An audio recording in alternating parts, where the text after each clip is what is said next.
महान भौतिक Shastri Albert Einstein ने कहा था, जीवन साइकिल की रेस की तरह है। यदि तुमने बैलेंस बनाना सीख लिया, संतुलन बनाना सीख लिया, तो तुम बहुत आगे तक जाओगे। Hello, hi, welcome to all of you my YouTube channel English with Shankar Bagdi. Today I want to tell you about rule number 25 and 26. Both rules are same, but the differential between both rules is understanding. So let's begin. यदि हम तीन pronoun को connect करते हैं एक साथ, जैसे कि मैंने रूल नंबर 24 में बताया था, लेकिन एंड से कनेक्ट होते हैं और उसके बाद बैड सेंस में होते हैं। ठीक है, बैड सेंस में प्रयोग होते हैं और इसका जो सीक्वेंस होगा वो इंक्रीजिंग में होगा, राइट। 1 2 3, उसके साथ हम प्लूरल वर्ब का प्रयोग करते हैं।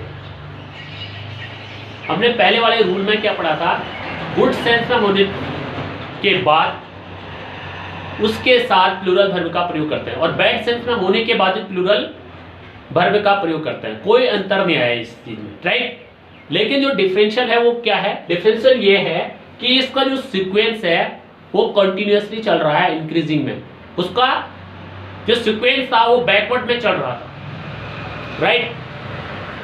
बैकवर्ड में चले या इंक्रीजिंग में चले, ठीक है, इंक्रीजिंग या डिक्रीजिंग किसी में भी चले, कोई फर्क नहीं पड़ता है, उसके साथ प्लूरल वर्ब का प्रयोग किया जाता है। दैट्स इट, सेंटेंस ये कहता है।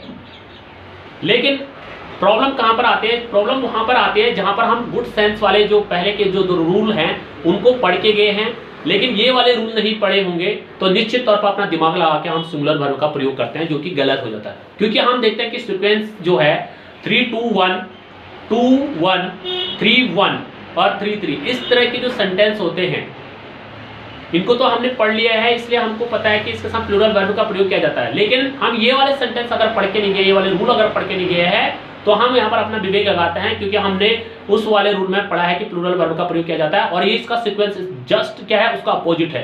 यानी कि ये क्या होता है, कंटिन्यूअसली चल रहे हैं, 1 2 3 2 3 1 3, है ना, आगे की तरफ ऑगमेंट हो रहे हैं ये सारे सीक्वेंस। तो इस सिचुएशन में हम अपने दिमाग से लगाते हैं कि हाँ यार, उसमें तो हमने प्लूरल वर्ब यूज किया था, इट मींस इस वाले में सिंगुलर वर्ब का इस्तेमाल होगा। और जबकि ये भी क्या हो जाता है, रॉन्ग हो जाता है, क्योंकि यहाँ पर भी प्लूरल वर्ब का ही इस्तेमाल करते हैं, लेकिन थोड़ा सा ये बैड सेंस में प्रयोग किया जाता है और वो गुड सेंस में प्रयोग किया जाता है। लेकिन दोनों के सेंस के आधार पर भी हम इसमें प्लूरल वर्ब का ही प्रयोग करते हैं, राइट। आप समझ गए होंगे। जैसे देखिए, I first person, you second person, and से कनेक्ट है, और थर्ड ही थर्ड पर्सन, 1 2 3, ठीक है, ये सीक्वेंस पे चल रहे हैं, लेकिन ये कैसे मीनिंग दे रहे हैं, बैड सेंस, गिल्टी, दोषी है वो, राइट। तो ये इसके साथ प्लूरल वर्ब का प्रयोग किया है, राइट। वहां भी प्लूरल वर्ब का प्रयोग किया था इससे पहले वाले रूल में, और सिंगुलर वर्ब का प्रयोग, हेल्पिंग वर्ब का कभी प्रयोग नहीं किया जाएगा, राइट, ध्यान दीजिएगा। दूसरा सेंटेंस देखना, आई यू एंड ही, फिर से वही आया 1 2 3, इसके साथ हमने वर्ब का प्रयोग किया जो कि सही है, रॉबर्स, ठीक है। तो ये डाकू हैं, तो ये इसके साथ ही प्लूरल वर्ब का प्रयोग किया जाता है और ये सिंगुलर सब्जेक्ट क्या हो जाएगा, रॉन्ग हो जाएगा। तो ये रूल इस तरह से कंप्लीट हो जाता है। इसका सीक्वेंस 1 2 3 दिया गया है। आगे देखते हैं, अगर 2 पर्सन प्रोनाउन एंड से कनेक्टेड होते हैं और बैड सेंस से देते हैं और साथ ही साथ क्या है, इंक्रीजिंग वे में क्या आगे बढ़ रहे होते हैं, 1 2 2 3 1 3, सीक्वेंस आगे को बढ़ रहा है, उसमें क्या हो रहा था, 2 1 3 2 उल्टा हो रहा था, बैकवर्ड हो रहा था, 3 1 काउंटिंग, ठीक है। इस सिचुएशन में बैड सेंस आने के बाद भी हम इनके साथ भी सिंगुलर वर्ब ना यूज करके प्लूरल वर्ब यूज करेंगे, right. I and you, first person and second person आगे देखिए, और इसके साथ हैव का प्रयोग किया गया, जो कि बिल्कुल सही है, हैज का प्रयोग कदापि नहीं करेंगे। दूसरा, you and he, second person and third आगे को बढ़ रहा है, तो इसके साथ भी आर का प्रयोग किया है, इसका प्रयोग नहीं होगा। I and he, first person and third आगे को बढ़ रहा है, फर्स्ट के बाद, ठीक है, सेकंड सेकंड के बाद थर्ड इस तरह से, या सेकंड थर्ड या फर्स्ट थर्ड आगे को बढ़ रहा है, तो प्लूरल वर्ब का प्रयोग किया गया और वाज का प्रयोग क्या हो जाएगा, रॉन्ग हो जाएगा।